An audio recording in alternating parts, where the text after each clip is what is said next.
Challenging, picturesque, spectator-friendly. Those are the words most commonly associated with Brands Hatch, a former home of the British Grand Prix and a favorite of race drivers and fans alike.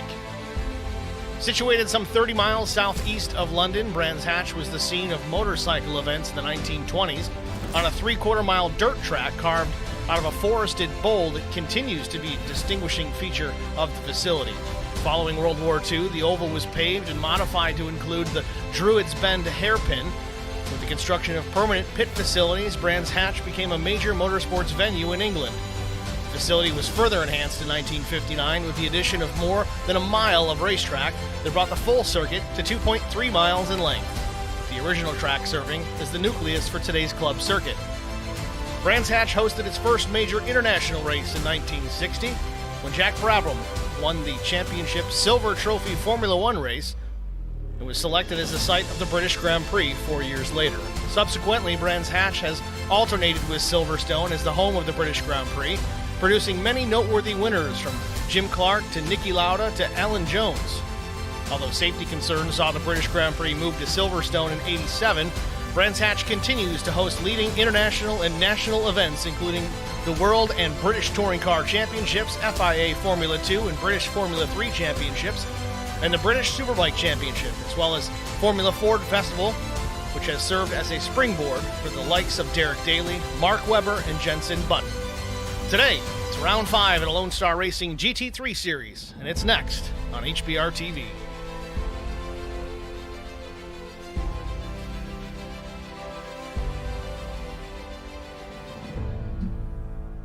Good afternoon, everyone. Sunday afternoon for GT3 Racing here. Kind of a tape-delayed situation. Not going to be the Monday deal like we're used to seeing.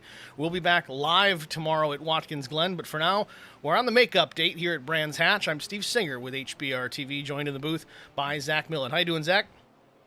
Hey, Steve. How's it going, man? Going well. I appreciate you taking the time out of your Sunday afternoon. I know you've given up some things and maybe getting yourself in some hot water for it, but we do appreciate you being here for at least the next hour and 5 minutes or so. Let's take a look at race info for tonight. It is the Lonestar Racing GT3 Series. Of course, we are here at Brands Hatch. 78-degree air temp, 55% humidity. And again, a 60-minute race around this 2.42-mile Grand Prix circuit. Less than a minute remain in qualifying. We'll jump right into this race.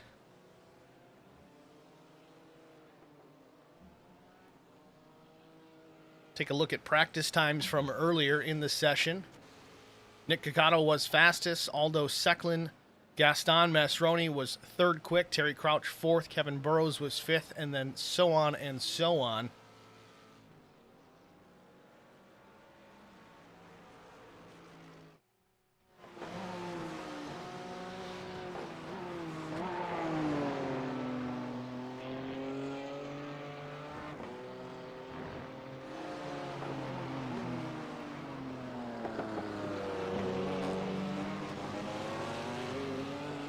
Qualifying has reached the 10-minute mark here, so we should wrap up momentarily. Drivers will have an opportunity to complete their laps.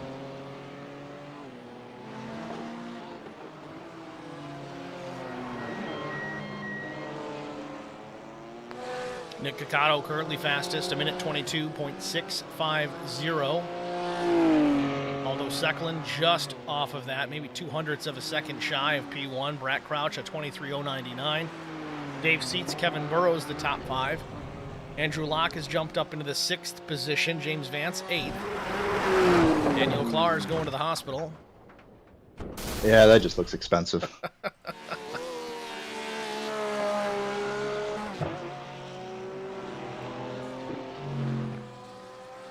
Drew Blaze making an appearance here tonight. He's 14th quick so far on the board. Good deal. He must have got that OnlyFans check-in finally. It's good to see him around here. James Vance out in a very colorful BMW this week. Vance with some good news this week. Going to start driving for Daily Motorsports in the Michelin Pilot Challenge Series in the Hyundai NTCR. Coming up, I think it's Sebring is his next opportunity for this. That's awesome. That's great to hear. He's going to go over there and kick some butt, hopefully. Pulling double duty. I think he's running that as well as the LMP3 machine. So totally different race cars. Curious how much of a switch that really is.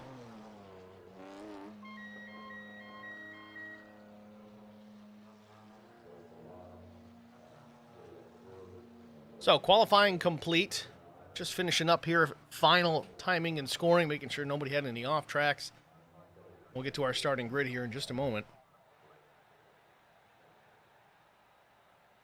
Looking at this racetrack, it really is just cut into the woods here. It's very similar to, well, how Watkins Glen used to be before they cut down most of the trees. Yeah, it looks like they just kind of picked a spot, a random spot, threw a dart at the board, and that's where they put the racetrack. It's beautiful, though. I hope they keep it like this. Take a look at our starting grid here on the pole position with Coando Racing. It's Gaston Masroni. Outside front row, it's Nick Ciccato. Starting in the second row, Aldo Secklin. He'll roll third. Terry Crouch rolls from the fourth starting position. Fifth goes to Kevin Burrows. Sixth starting position, it's Brack Crouch. Seventh goes to the 14, Limitless Motorsports, Dave Seats. Eighth position, Randall White with TLDR Simsport. James Vance with Fast MD Racing will start ninth. 10th goes to Sean Roberts with Shenandoah Shine. Andrew Locke in the 11th spot, also running with Fast MD. Alfredo Trigarici with Coanda Racing starts 12th. Dave Tamura starts 13th. Daniel Clark will start from the 14th position. 15th goes to Chris Bio, one of the only Fords in the field. Brandon Domain will start 16th. Drew Blaze, Lone Star Racing, rolling 17th. Andy Spicer, 18th. 19th goes to Nick Batista. Justin T. Wilkinson starts 20th. Alexis Mandrakia, 21st. 22nd goes to Travis Martin. Bill Mulfeld rolling in the 911, starting 23rd with WJM Motorsports. It's your starting grid here for round number 5 from Brands Hatch. The field still sits on the grid here as we get ready to roll. Gaston locking in that fast qualifying lap right at the end of the session. I thought Ciccato had that thing locked down.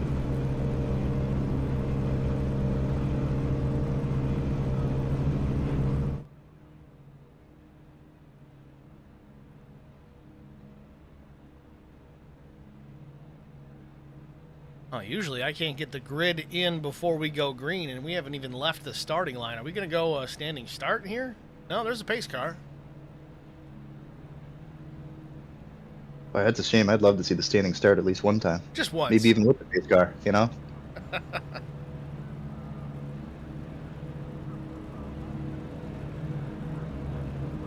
There we go. Pace car rolls off. It's a Team Coanda front row.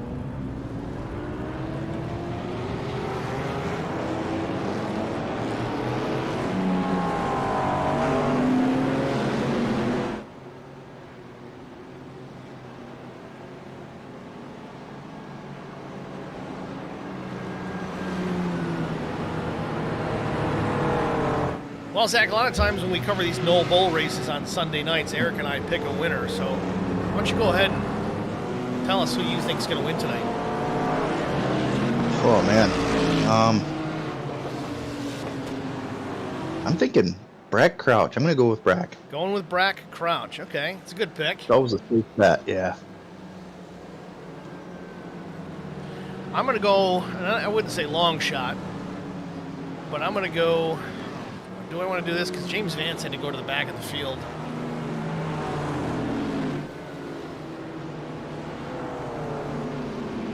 I'm going to go the other Crouch. I'm going to go Terry Crouch. The brother from another mother. I like it. Right.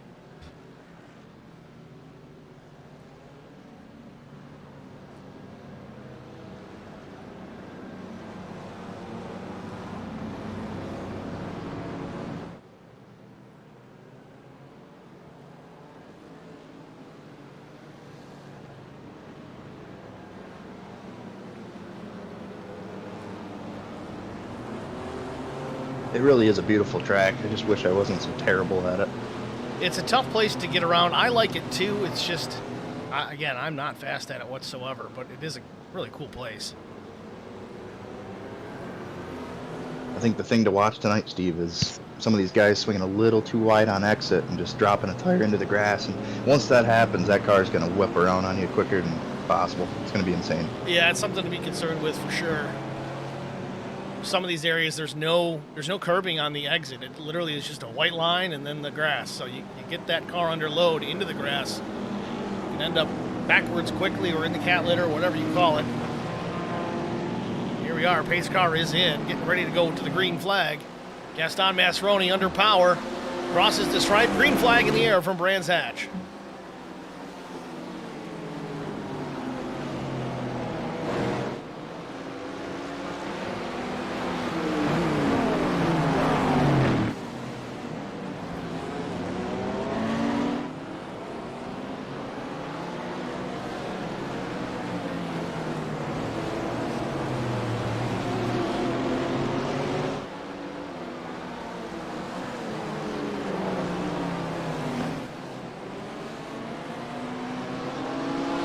Field out of turn 4, the first long straightaway here. You can call it the backstretch.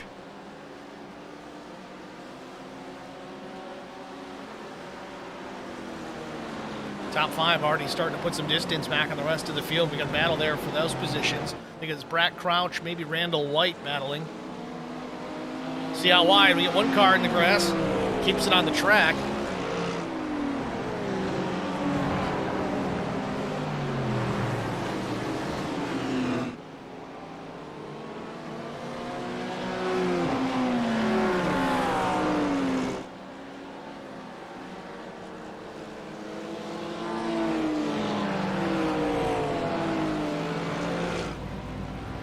At the stripe, Masroni leads lap 1, Aldo Secklin into P2. Nick Ocado has slipped back to the 3rd spot.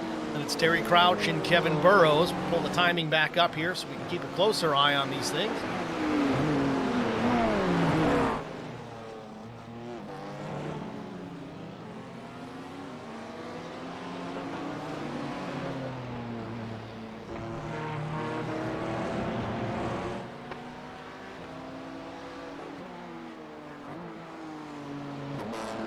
Masroni with a full second plus back to Aldo Secklin. That doesn't happen very often. Zach, you've raced against Aldo. He is certainly a tough competitor out there. Runs in that second position. Took second away right off the bat. Yeah, he's just one of those guys, Steve, that he's just fast everywhere.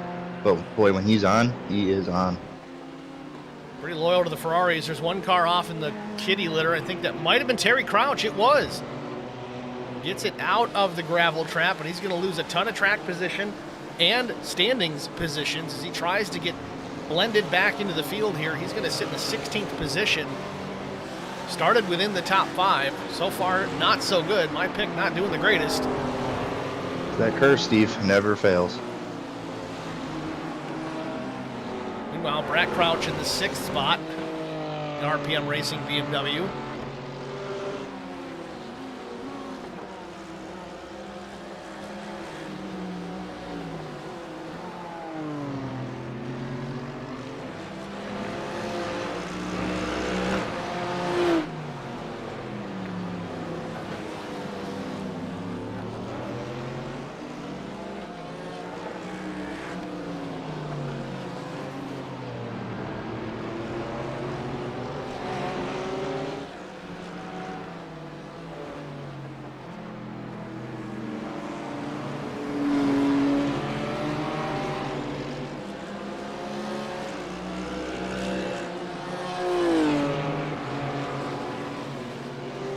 Now with the new setup that they went to, I think they've changed it, if I remember correctly, they went to the baseline setup with these GT3 cars instead of the endurance high downforce. With that change, again, they did cut the fuel percentage, the max fuel, down to, I think it was about 30% if I remember correctly. It's quite a bit lower compared to what they were used to running in the first couple of races of the season. So I think now, I know we saw it last week, it's going to be a 2-stop race for all of these guys unless someone can manage to find a way to save enough fuel to do it on one. I just don't see that being a possibility.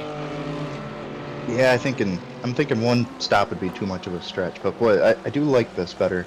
I like the strategy it puts into the game. It really makes it a little more interesting. Yeah, pit stops definitely change the game quite a bit. You can make a decision, okay, let's save tire, let's save fuel. We can make it a longer stop. We short pit, undercut the guy, whatever you want to do, you've got options. And the more opportunities you have as the Ford Pio goes around. I think Terry Crouch might have got into him there a little bit too. I know Crouch was trying to get through there, but it seemed that Pyle might have got on the power a little bit too soon, trying to get away from Terry, and around it went.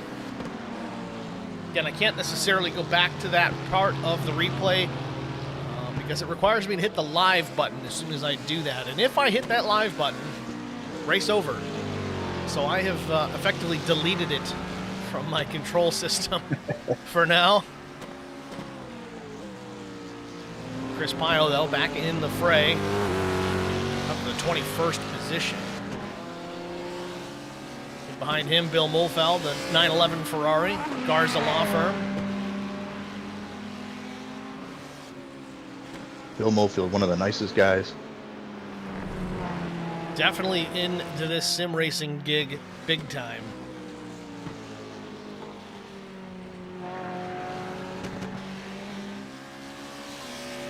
Checking back out front, Gaston Masroni still with the lead, but Aldo Secklin closing in. The gap was 1.3. Now it's down to just above 8/10. So lap by lap, Aldo chipping away at that deficit.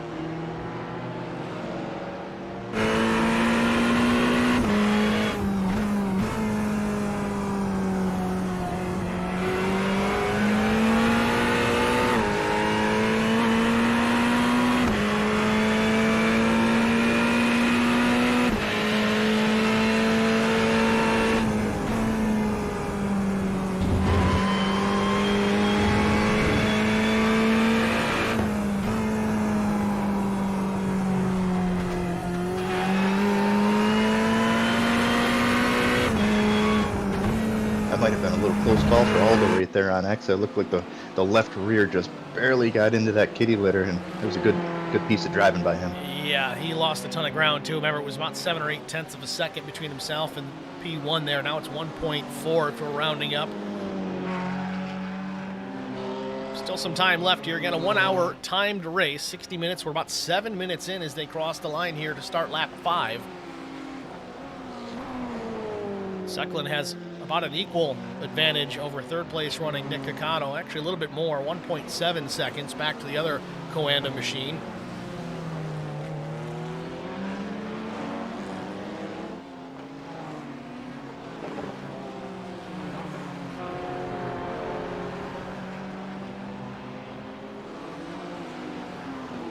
Check on James Vance. Remember, he had to go to the tail of the field here. He's already up to P11.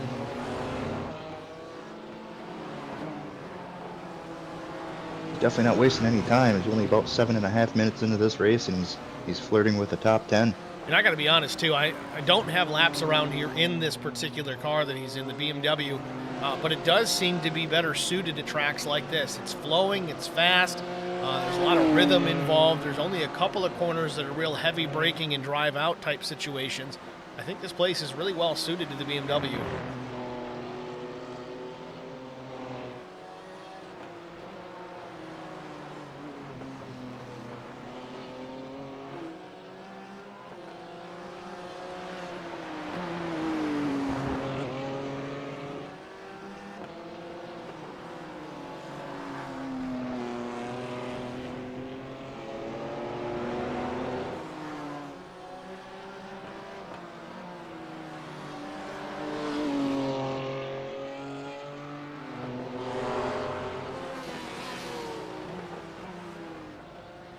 Vance running in the 11th spot. Teammate Andrew Locke, he's up 4 positions in 7th.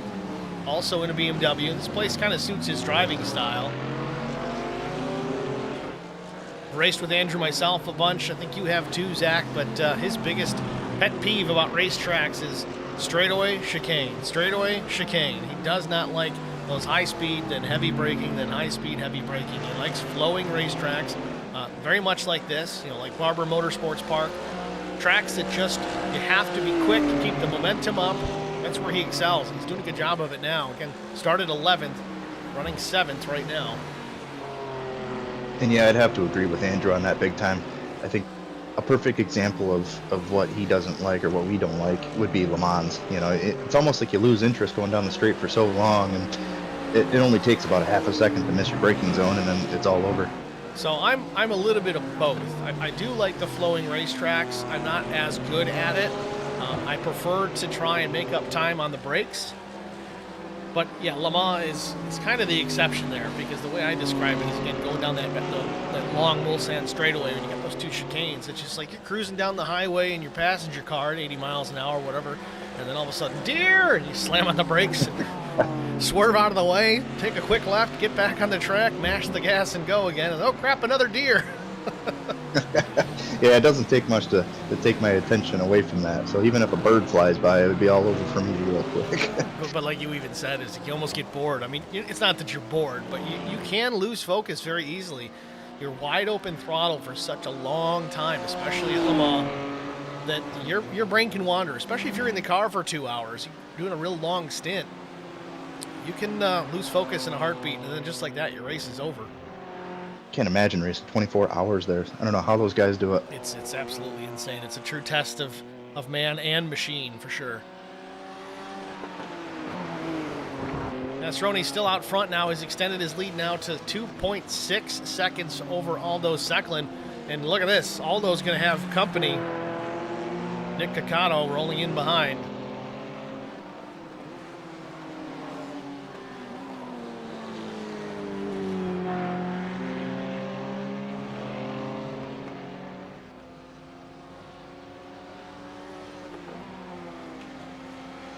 So for now, Secklin with the second spot. How long will he be able to hold on to it?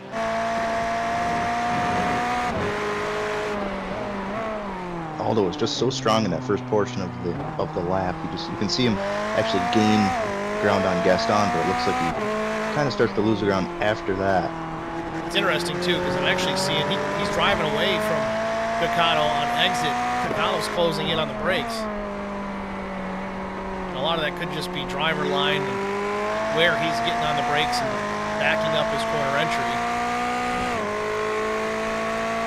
Especially down here at turn 4, you want to back up that entry, maximize your on throttle time down the straightaway.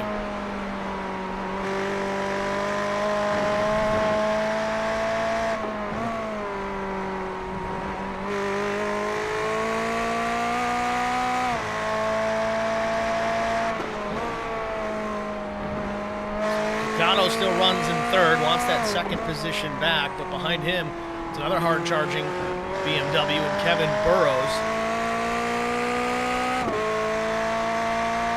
Yeah, Kevin's definitely no slouch. You know he's got what it takes to get right up here and win this thing. 100%. And the thing is with him, he's quiet about it. And Kevin will work his way up through the field, and all of a sudden he's there in third or fourth position. Like, where did he come from? I didn't see him coming at all. And now you got to fight the guy off, and if you don't, he's usually going to drive away from you. He won't even say a word, and all of a sudden he'll be driving past you. Yeah, we were on his team, and he was barely talking. Yeah. Incredibly consistent, incredibly fast, and just looks like he does it without any effort. Burrow's also running a living print paint scheme on his BMW. Living Print, a new app that Terry Crouch has put together. You can kind of take all your videos and pictures on vacation, kind of conglomerize them all into one little piece. I don't know if that's even a word, but I like it. I like it. It works. Conglomerize. Write that down.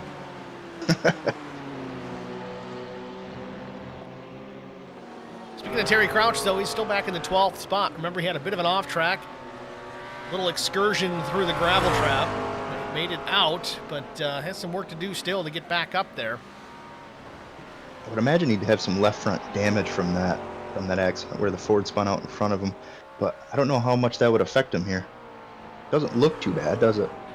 Oh, he's almost loses it again. Zach, you've been talking about this all afternoon. You get the left rear, right rear in the grass or the slippery stuff, and it's very easy to come around. Also, Terry, likely known to put a lot of rear brake in these things. That can contribute to this issue as well. Lucky enough to save it there, though. Boy, good piece of driving. I'm glad we caught that. Just shows you the skill behind the wheel, and I mean how aggressive these guys have to be on the curbing and the exits to be fast. Quick hands. Here especially, though, I mean, you really need to abuse the curbs in a lot of the corners to be quick, to get the right exit and entry into the corners. So tempting to go so far to the inside on that first corner as well. You don't want to hit the curb in that turn one.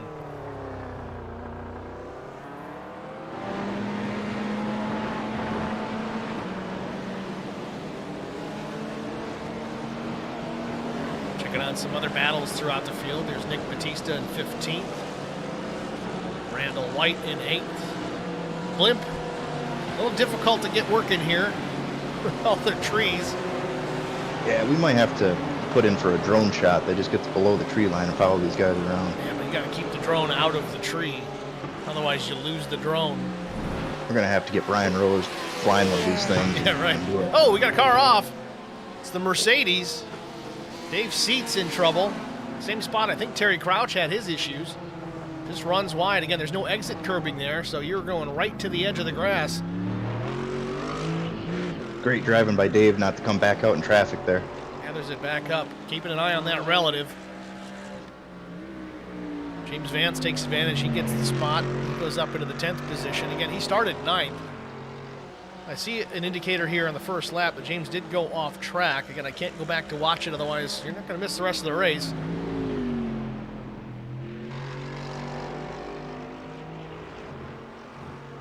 Alfredo Tracarici in the pits here for the first stop of the day. Oh, misses the box.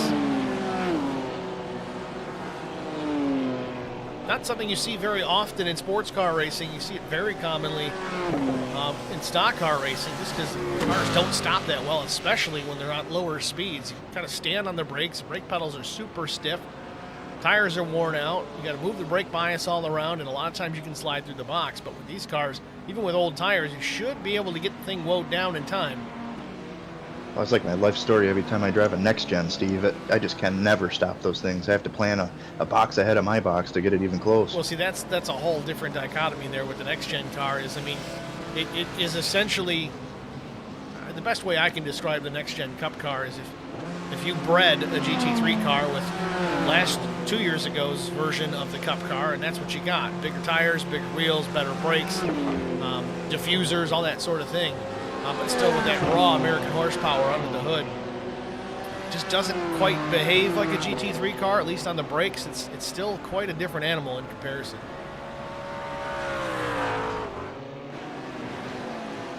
Meanwhile, our leader on pit lane as well, Gaston Masroni.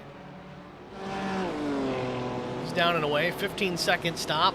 Can't imagine he took tires. That's going to be fuel only. And we're 17 minutes in.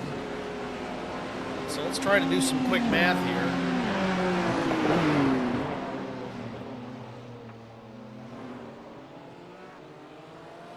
So next stop should be, oh man, this might be a 3-stop race. If these guys are going to the end of their fuel run,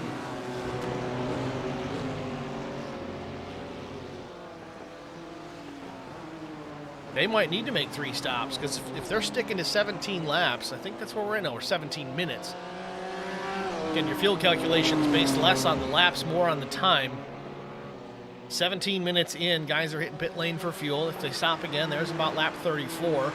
Add another 17, that leaves them with about 10 minutes left needed to make it to the end. So if they're stretching this all the way to the end, yeah, it's a 3-stop race. Man, I love that. I actually love that difference. It really, it brings out the best, you know, getting in and out of pit road 3 times in a race, especially, I mean, in this, there's no cautions. So, I mean, you really have to maximize the efforts to get in and out every single time. Well, that's something that I've seen you do quite a bit on, even on the oval side of things, is really just pushing the car, truck. Oh, a little loose there, saves it. A lot of oversteer there after that pit stop coming out of the final corner, turn 9. Gaston almost throwing this thing away. But back to, entry and exit. I've seen you do it quite a bit. You push it as hard as you can, and on older tires, that gets more and more risky, but there's so much to be gained in doing it. Yeah, the whole race could be won or lost in that instance. You know, if you get a little too slow on your entrance and somebody coming in second place, you know, really pushes it and maximizes it, it could be the entire difference of that outcome. So new leader here, 19 minutes in. Aldo Secklin has inherited that top spot, has yet to make his pit stop. Kind of curious if the BMWs here are just on an alternate strategy, because as we approach the 20-minute mark, Secklin might be pushing for a 2-stop race. That's the other thing, too, is these guys might be on different strategies. Fuel consumption different from car to car.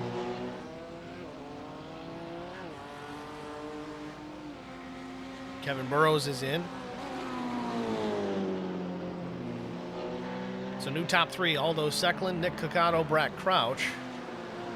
Sean Roberts up to P4, Randall White 5th, Andrew Locken 6th, James Vance 7th, Dave Tamira 8th,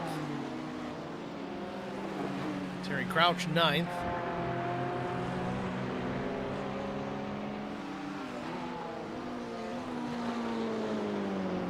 Justin T. Wilkinson up into the 10th spot. Buford T. Justice. I was waiting for it. Well, with that, we're going to step aside and get an HBR TV side-by-side break out of the way. Don't go anywhere. You won't miss a minute of the action. We'll be back after this. I met Marco Scarza when we were doing radiothons for St. Jude Children's Research Hospital. We needed sponsors to help us raise money, and he's always the first one to jump in. I would describe Marcos and his team as upstanding, someone you can trust, and he is just a genuine guy. Marcos has been very generous. He has a genuine concern for people. You need somebody that cares about you. And that's what Marcos is, and that's pretty much what this firm is. The Garza Law Firm. Let us help.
Welcome back to Brands Hatch, round number 5, Lonestar Racing GT3 Series. 25 minutes, just shy of 25 minutes, and Aldo Secklin continues to lead, but he is just now hitting the pit lane for his first scheduled stop of the day. In fact, he's done with his pit service. He's back out on the track. He's going to rejoin here. Looks like in the 3rd position.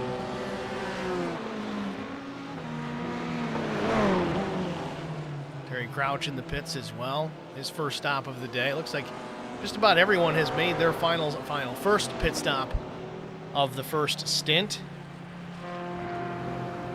So Aldo certainly passed that 20-minute mark, so he's going to definitely be on a 2-stop strategy. Still remains to be seen about the BMWs if they're going to do this in a 3-stopper. I don't understand that if that's the plan. They seem to come way early, again, just shy of the 20-minute mark. Yeah, and if it's a 2-stop strategy, you know this first stint they would have stretched it as long as possible, kind of like Aldo here. So, you know, it's interesting. Does he run this stint as leisurely as possible and save as much gas as possible and maybe stretch that out? Yeah, it's likely the plan for Aldo. He has the pace, but he's also got the ability to take care of his stuff, keep the tires under him, take care of the fuel, save when you can.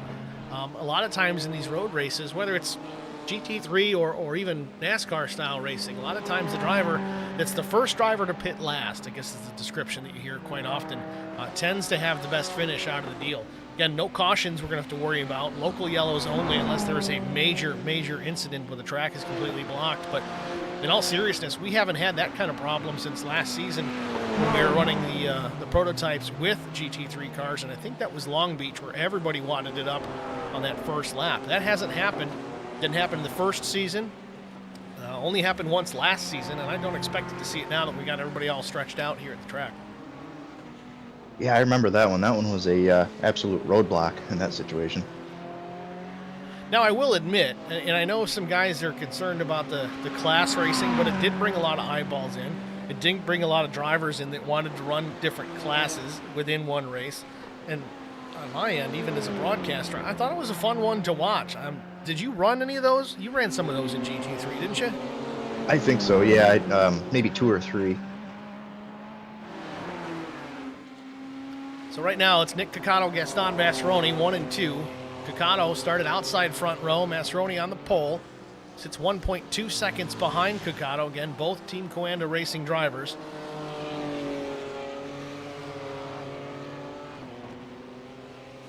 And as we talked about earlier, both in a BMW.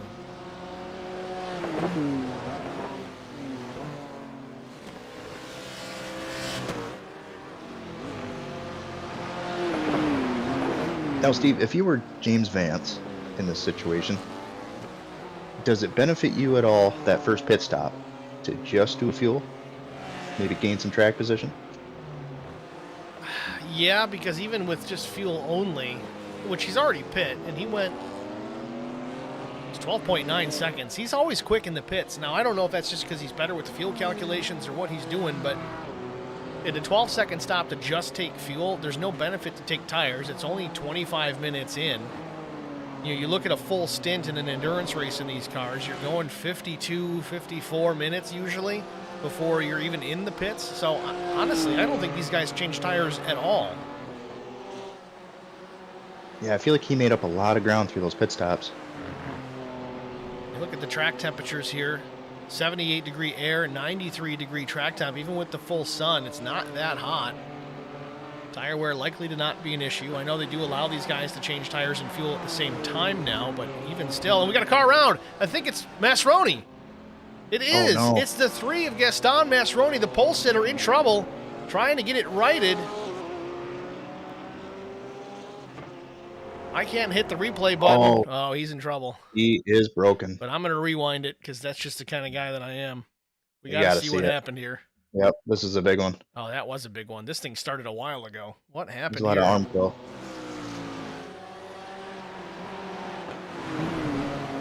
BMW part store is about to get a pretty decent size order.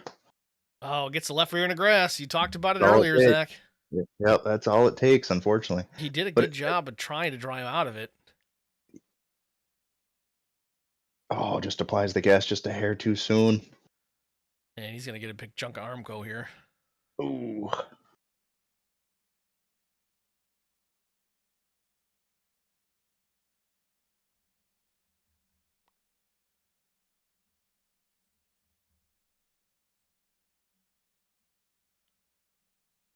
Oh, you can see that right rear just poked right out. Oh, and he gets clipped. Aldo hits him. I didn't see that. Aldo Secklin trying to go on by as Masseroni trying to get back on the track. And, honestly, I think Masseroni was just trying to get out of the kitty litter there, Oh, but yeah. I don't think he expected his car to yank left on him. Look how much that car is dog tracking. Yeah. It's going to be a pretty significant required repair, unfortunately.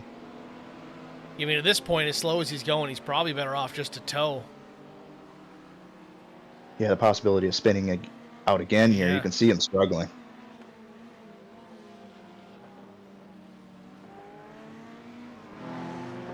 Granted, he was pretty close to pit entry, so that's not necessarily a bad call. I think they do have one fast repair. He's going to get back in this, but I think his chances of a win here have gone out the window.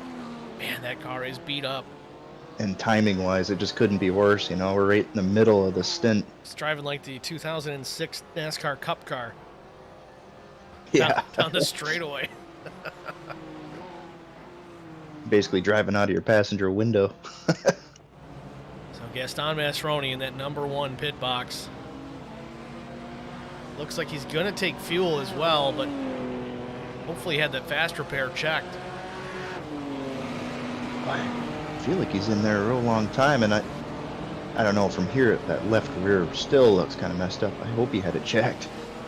It's a tough break. Meanwhile, Nick Ciccato is going to come around and put a lap on teammate Gaston Masseroni. Tough break. Big time, tough break. Fastest guy in qualifying. Had the pace. Looking at a 1-2 finish, possibly.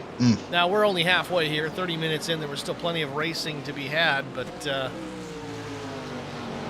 doesn't seem like there's a whole lot left for Gaston here, and he might just be out of this at this point. He's been in the pits for about a full minute. I have to assume he didn't have that fast repair turned on. Ciccato wanting around Chris Pio.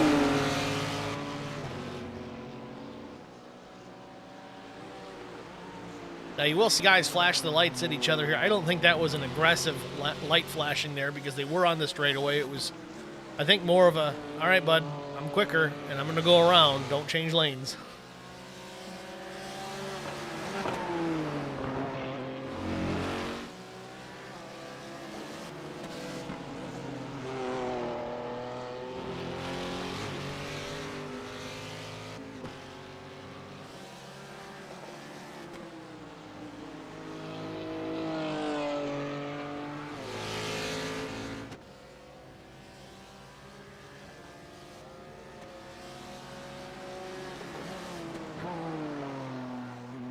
So let's kind of try and go through the field here. Race leader Nick Ciccato, Aldo Secklin runs in the second spot. Curious to see how much damage he took from that impact with Masseroni. Seems okay. Zach's pick, Brett Crouch running in P3.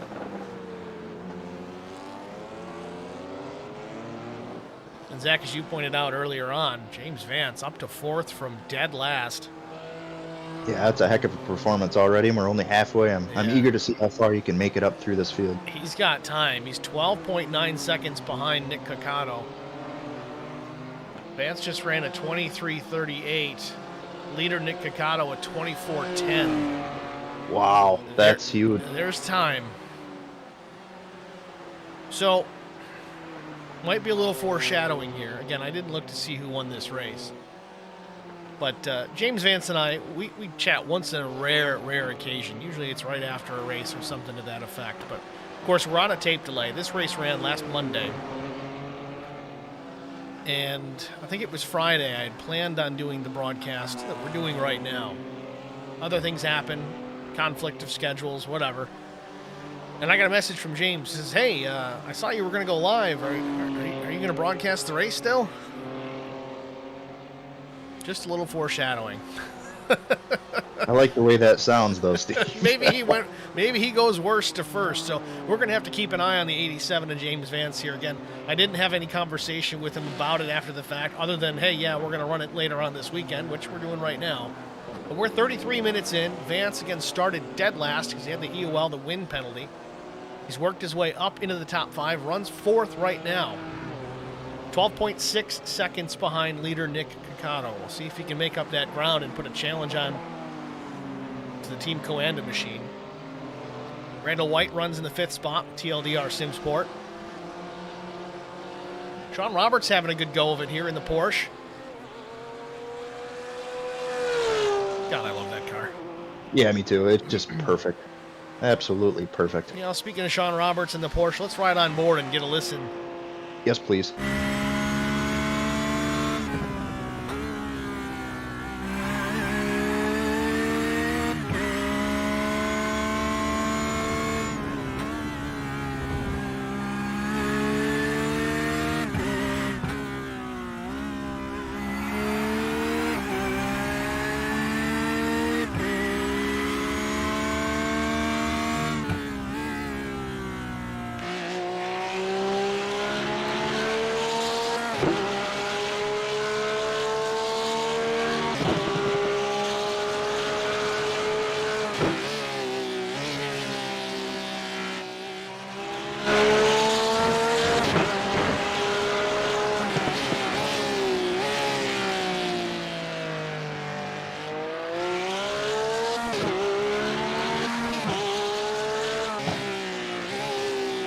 Oh, trouble right in front of him. Didn't see who that was. Was it Gaston again? Nope, Gaston's still in the pits.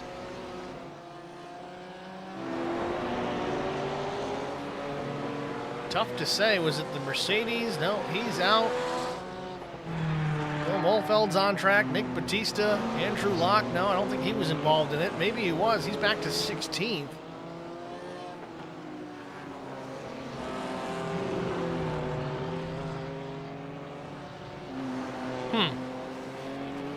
Well, that's weird. Well, nonetheless. So we talk about the BMWs and their pit strategy. Remember, they pitted about lap 17. Not lap 17, minute 17. So by going that route, if they continue to stay on the racetrack, they're about due again. At least Gaston Masroni is already in the pits. He's out of this one. But Nick Caccato, as your race leader, he's got some decisions to make. Does he pit now? Does he have to pit now? Was that just a short pit strategy to see what happens? And does he take fuel only or tires? Or, I mean, there's so many different ways this could pan out. You know, some of these tracks we have seen that taking tires, even though it is relatively premature to do so, does yield a significant benefit. But here at Brands Hatch, track temperature is not that hot. I don't know that this place is a super abrasive surface.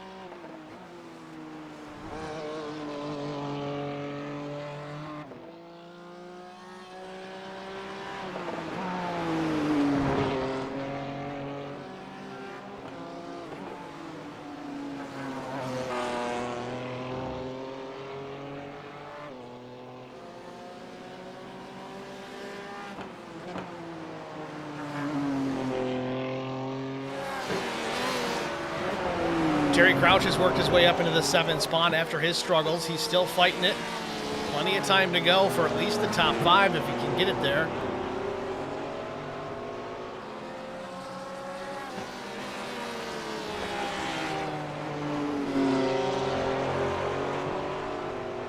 Randall White, TLDR Sim Sport teammate, running a different car than Terry Crouch. Terry did start the season in the BMW, decided to make a switch. They were given that opportunity actually twice early on in the season. They let him run, I think it was race or 2, and then kind of made the cutoff. And this is the car you're going to run, but then they changed the setup again and kind of opened that door back for the guys to change the car again. Most of them did not. A couple of them did.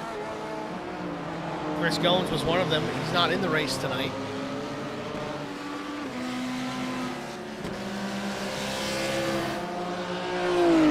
Crouch still running in the 3rd position. James Vance right there.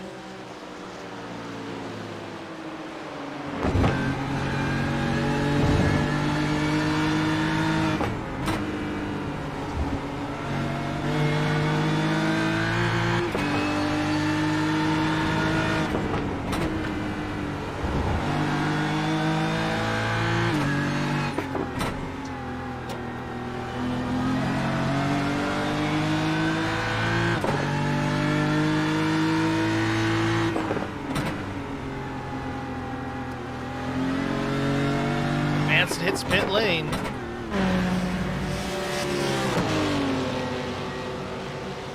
So 38 minutes in. You think it's too early, Zach?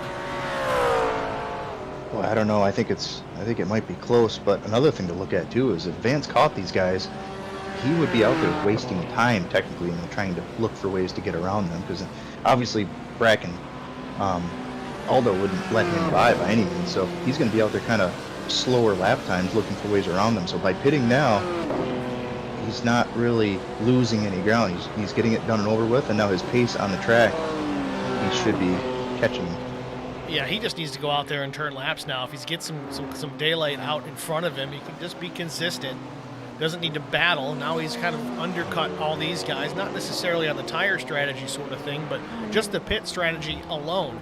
If he can make up this track position by being back here when everyone in front of him has to pit, he may just inherit those top spots. We'll have to see how that pans out, but he was running some quick times even behind them. Yeah, if he can make it to the end, I really like this strategy. Again, James Vance, he's here in the sim, but the day job is he's a pro driver in the IMSA WeatherTech Sports Car Series, driving an LMP3 for Fast MD Racing.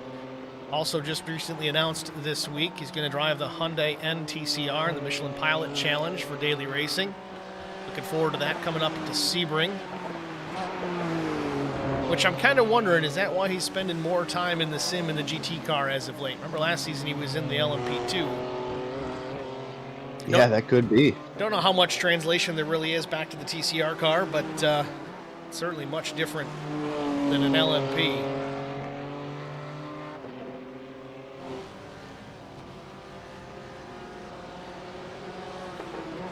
So Vance now running back in the 9th spot, likely has made his final pit stop of the afternoon. That was at lap 27 for Vance. Nick Ciccato, though, he's also made his final stop, and that was the same lap. So he's not going to jump over Ciccato. He wasn't quite close enough at the time of those pit stops. I think it was probably a 10-12 second deficit between the two of them. But looking at it, Ciccato is 7th, likely to cycle through as the leader. Justin T. Wilkinson is 8th. Wilkinson still needs to pit, so that's going to put Vance, it looks like James will be in P2 once everything cycles through. And look at the time difference between Ciccato and Vance, too. 22 seconds behind the leader compared to a 35.5 seconds. Cicato's stop was 18.4 seconds. Vance, 17.89. Good year. Absolutely. Not so great in the hygiene department, but a good year nonetheless. So this will be fun to watch. James Vance seems to be in the catbird seat here. Ciccato still has that lead, so to speak, when things cycle back through. We'll have to see how Aldo Secklin and Brad Crouch get through their pit cycle here. They're likely going to need to take less fuel just given the fact they're still on the racetrack, so that could be their advantage as well. Remember their first stops for Secklin and Crouch. Secklin was a 19.1, Crouch an 18.07. So in this time around, should be their final stop. It's tough to say. They should be able to make it with less fuel going in, so that's going to shorten that pit stop. So they may still cycle ahead of Vance. We'll see how that plays out. Again, really got a pat on the back the league, Lonestar Racing GT3 Series, for making the decision to change the setup and the fuel to force these pit stops. It certainly adds a completely new element to the series. Makes them that much more exciting. Yeah, it's definitely the way it should be. It makes it way, way better, in my opinion. Brad Crouch with RPM Racing running in P2.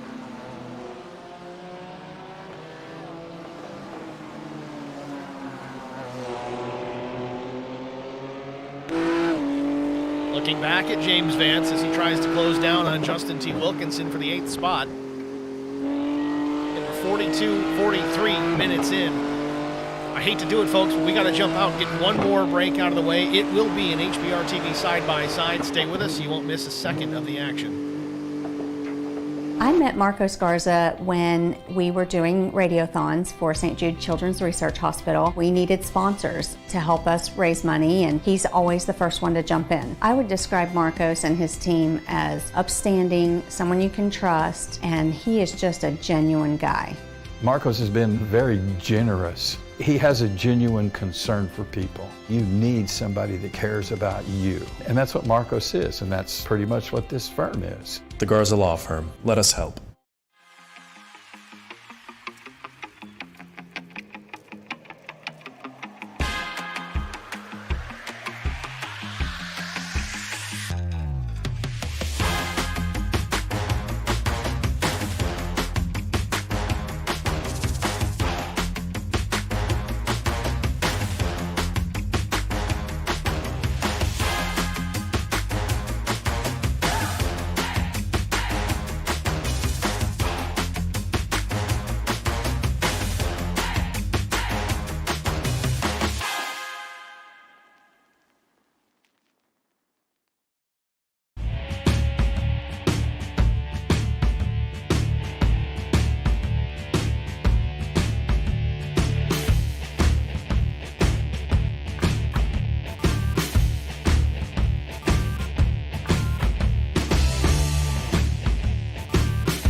I met Marco Scarza. Back at Brands Hatch, round 5 of the Lonestar Racing GT3 Series. 46 minutes, almost 47 have elapsed. Getting the crunch time here. Aldo Secklin still out in front. Randall White runs P2. Both those drivers still in need of one final pit stop before this one is through. We'll see when they come down. James Vance made his pit stop. Nick Ciccato has made his pit stop. Those two may cycle to the 1 and 2 positions here once everybody else finishes their pit work. Coming to crunch time, Zach. I don't know what's going on here, but we've got a good one shaping up here, I think.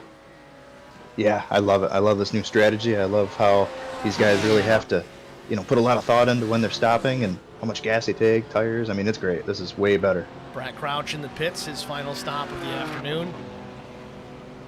Real quick stop for Brad Crouch. There we go. 4.63 seconds in the pit box. This is what we were talking about just before the break. Less fuel needing to go to make it to the end. I think Aldo Secklin and Randall White, they will need to pit, but they're not going to need to take a whole lot of fuel. It's just going to be a quick splash and go for these guys. Going to be interesting to see where they cycle through. You look at Nick Ciccato and James Vance. They're 22 plus seconds behind Aldo Secklin, your race leader. And in fact, Aldo now in the pits.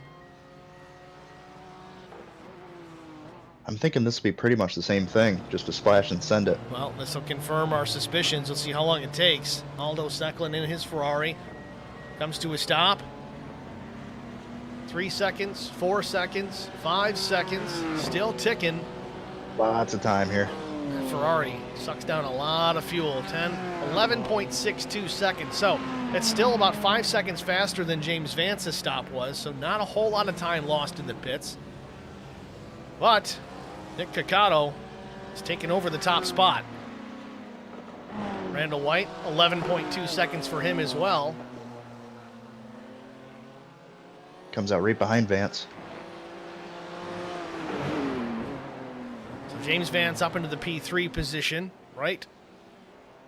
No, not where he started. He started 9th today. Well, he qualified 9th. He started dead at last. That's what makes this run so impressive. I mean, worst to first is hard to do anytime, but in a league with these guys, it's pretty incredible. Let's see if he can get it done, though. We'll see. He's got just enough time, I think. Just over 10 minutes remain. Nick Ciccato, your race leader. Aldo Secklin runs second, 3.7 seconds back. Vance is in third. He's got 12.6 seconds to make up here in the next 10 minutes. That's a lot. It is, yeah. I don't know. Cicato's last lap, 1:24.24. Vance, 1:23.97. At that rate, it's not going to be enough.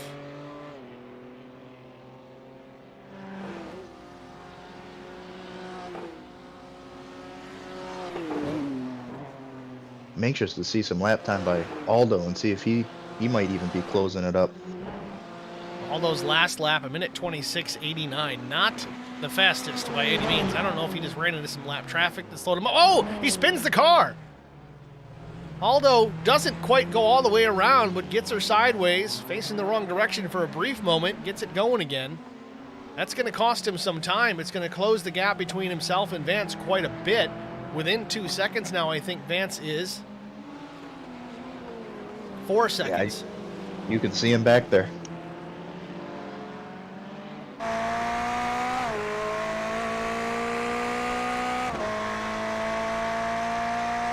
It's just a small dot in the rearview mirror for now, but with 10 minutes remaining, I think he may close in at least for this second spot.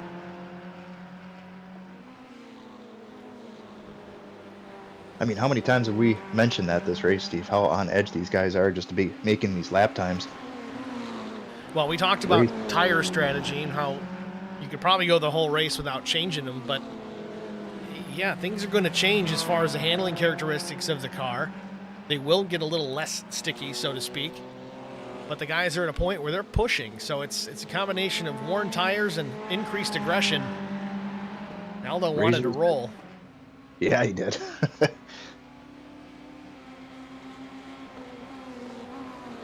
So 1:29.05, not a huge loss of time for Secklin. It should have been probably 8 seconds he lost there.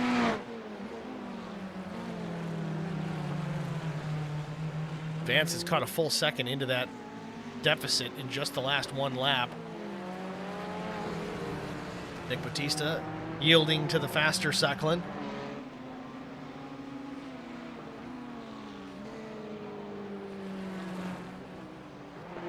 Vance is there. It's 2.9 seconds. It was 4 seconds just a lap ago.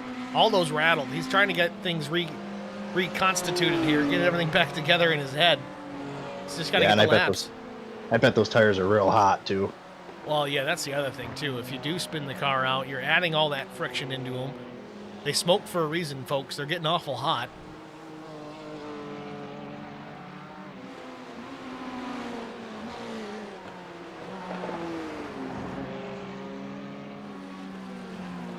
Seven and a half minutes remain. We've got another battle shaping up here. Terry Crouch and Sean Roberts. This is very close.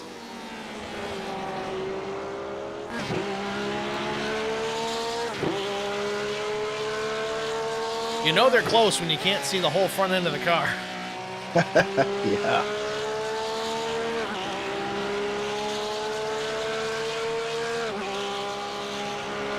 Terry Crouch in the stream chat saying that Robertson himself were separated by 0.3 for laps and laps. Well, there you go. You can see it. Terry does not get a good turn one, though. Come on, Brian Rose. Fly this drone where we can see the cars. There we go. You're fired.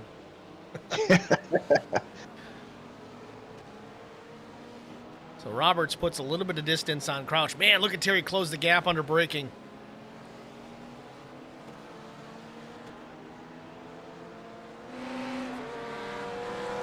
Oh, he closed in under braking, and look at the run he got out of there. He is flying.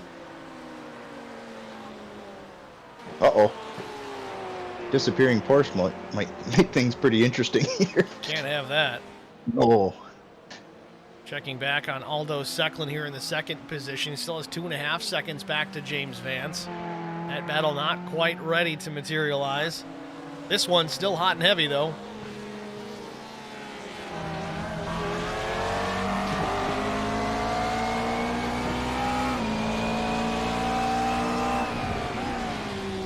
Yeah, Terry's got him on the brakes big time.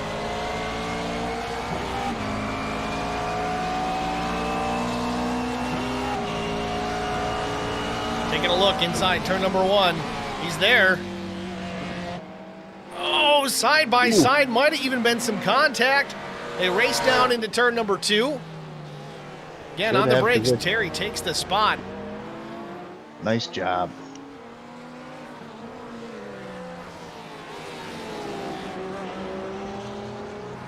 That's the beauty of road course racing, Steve, right there. You have to plan your pass.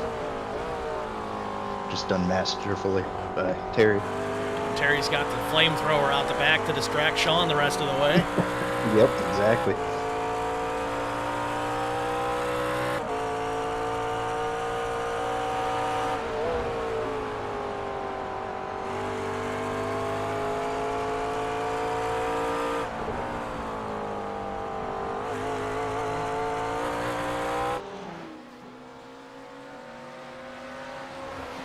Terry Crouch up into P5. Look at the lap time, Steve, by the top 3 that last time around. Let's get any closer than that. Wow. Yeah, Kakado at 23.92, Aldo at 23.80, Vance at 23.83. They all know it's time to go. They come across that time, the top 2 literally ran the same lap. Pretty incredible. Secklin still in the second spot, but is still unable to pull away from Vance. That gap has shrunk to less than 2 seconds now with 4 minutes remaining. Problem is, as you stated, Zach, they're running some lap times very close to one another. Vance was quicker than last time, but it's only a few tenths. I don't think there's enough time for him to really catch Aldo here and take that spot away. I could be wrong. You also got to worry Aldo's going to be pushing awfully hard to prevent Vance from getting close enough to get any slipstream. Yeah, and as we know, Steve, it's one thing to catch him and another thing to pass him. Yeah, but you can get in the head of that guy. And, you know, Aldo recently had his own issue almost completely spinning the car out. He's had a couple of incidents here today that are not typical of Aldo Secklin.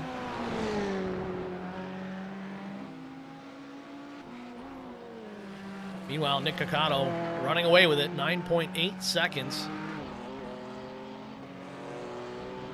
Been a great race for Nick. Now, I remember correctly, didn't Nick say he was done for a while? I thought he was moving. I was going to ask you the same thing if that was Nick last week there. I thought maybe it was, but maybe he held off. Or maybe he just got his rig set up in the new place that quick. I think he was selling it all. Yeah, it was Nick. I'm just looking back through my messages. Boy, I hope he doesn't sell all his stuff. Well, he said he was going to sell it and then get new stuff. You can sell your stuff. You can't get rid of the disease. Oh, yeah, you're hooked. You're hooked. Well, it looks like he's on his way to another win here with just 2.5 minutes remaining. Nick Kakado well in command here. He can just kind of cruise with almost a 10-second advantage over the second-place machine of Aldo Secklin. Really, the battle we got to pay attention to here is going to be between Vance and Secklin. If it materializes, we don't know yet. Still 2.3 seconds now. Aldo does stretch things out a bit on Vance. Either way, if Vance comes home in third here, still an incredibly impressive run. Yeah, it's got to feel like a win. And the other thing, too, is finishing third, it's a good points day for him. Remember, he won last week. But tomorrow, we'll be live broadcasting in Watkins Glen. That's the place he's got real-life laps at. It's a flowing racetrack. I think he's going to be tough to beat. Oh, absolutely, yeah. And I mean, finishing second or third is almost better than winning here sometimes, especially if you know you're going to be fast the next week and not have to start at the end of the line. Yeah, no win penalty. So I'm real excited for tomorrow. And if you're a GT3 fan, you get 2 days in a row of GT3 racing. Yeah, that's a pure win, especially going to Watkins Glen. I get excited anytime we go there for anything. Aldo is super conservative through that corner. Yeah, you can certainly see it in the lap time. I think Aldo's just trying to limp her home at this point, just get it done.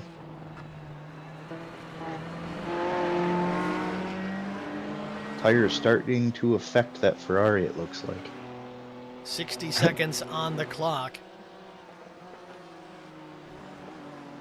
Kakado through turn 6, headed down into 7. I don't think they've taken the white just yet.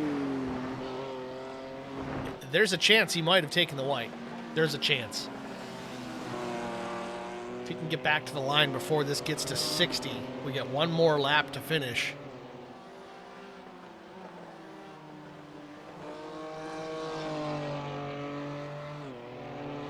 I know Vance wants that one more lap. There it is. There's White flag.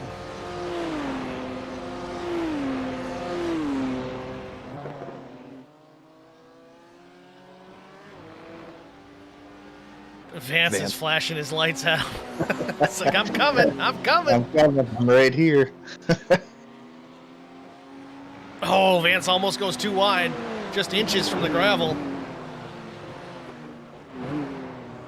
He's there. It's 9/10 of a second. That's the corner right there that Aldo's been taking super conservative all afternoon long.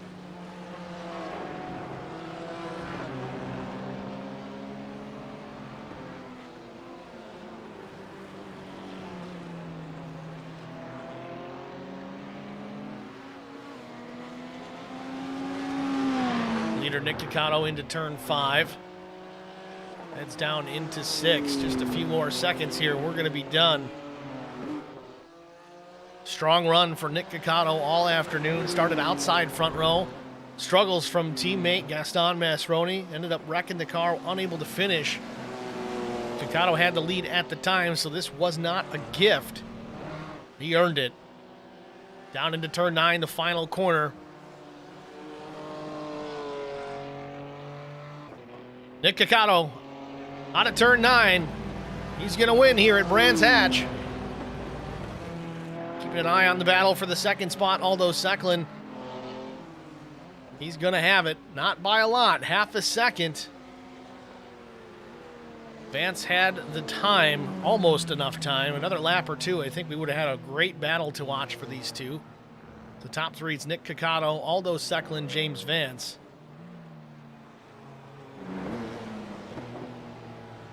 And Randall White. Terry Crouch was P5 after his struggles. Oh, Terry Crouch and Sean Roberts come together post-race. So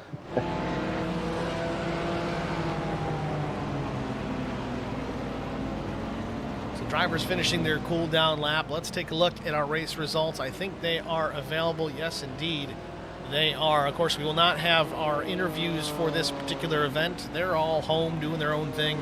This is a replay. Nick Kakado, your race winner. Aldo Secklin was P2. James Vance brought it home in the 3rd spot. Randall White finishes 4th, Terry Crouch 5th, Sean Roberts P6. We watched that battle for a while. That was a fun one to watch. Dave Tamira, a solid run for Dave. Dave's just had some bad luck here this season, and a good top 10 finish for the driver of that machine. Brack Crouch, Zach's pick P8, which means my pick won, essentially. Kevin Burrows was 9th. 10th was Justin T. Wilkinson. 11th, Alexis Mendrakia. Daniel Clark was 12th, Brandon Domain 13th, Chris Pio 14th, Travis Martin 15th. 16th position was Nick Batista. Bill Mulfeld, a strong run out of Bill, started last, finishes 17th. Andrew Locke was 18th. Don't know what happened with Andrew, ended up 14 laps down. Gaston Masroni, we talked about him. He was running great. He was our pole sitter tonight, had one issue. just got in the grass and around it went, damaged the car, was not able to get back into this. Alfredo Tricarici also issues, finishes 20th. Dave Seats 21st. Andy Spicer was 22nd. Drew Blaze 23rd, 39 laps down. Didn't catch what happened with Drew Blaze, but I think he only completed 4 or 5 laps and he was out of this one. So last place for the number 1 of Drew Blaze. That will wrap it up for us here at Brands Hatch. It was a fun one to call. I appreciate Lonestar Racing and Kevin Blue for letting us post-date this as I was traveling for work. If you guys haven't already done it, follow us, youtube.com/@HBRTV and the number 1. This is where all the broadcasting happens. Also, give us a follow and a like and a share over at facebook.com/HBRTV1. Got to thank Zach Millett for taking time over the Sunday, and thank the Ginger for letting us have him for an hour or so. Really appreciate it, and don't hate him too much. Zach, thanks for helping me out, man. I really do appreciate it, and will we get to see you tomorrow, too? 2 days in a row? Oh, absolutely. Yeah, I'm actually really looking forward to going to Watkins Glen and seeing these guys take on the strategy and the track and see what they can do. Well, that, too, our next broadcast is coming up today. It'll be tonight, the Noble Racing Series. Tune in about 8 p.m. in the east. We're going to be at Sonoma Raceway, so more road course racing, but in the NASCAR truck. Certainly wish you luck there tonight, Zach. Thank you, sir. We're going to need it. A lot of strong guys over there. Hopefully we can bring home a podium. Well, that's going to do it, guys. Thanks for watching our live tape-delayed broadcast here at Brands Hatch. Again, tune in tonight, 8 p.m. East for Sonoma. Tomorrow for the GT3 Series, once again at Watkins Glen. We'll be here, as always, on HBR TV. For Steve Singer, Zach Millett, thanks for watching, guys.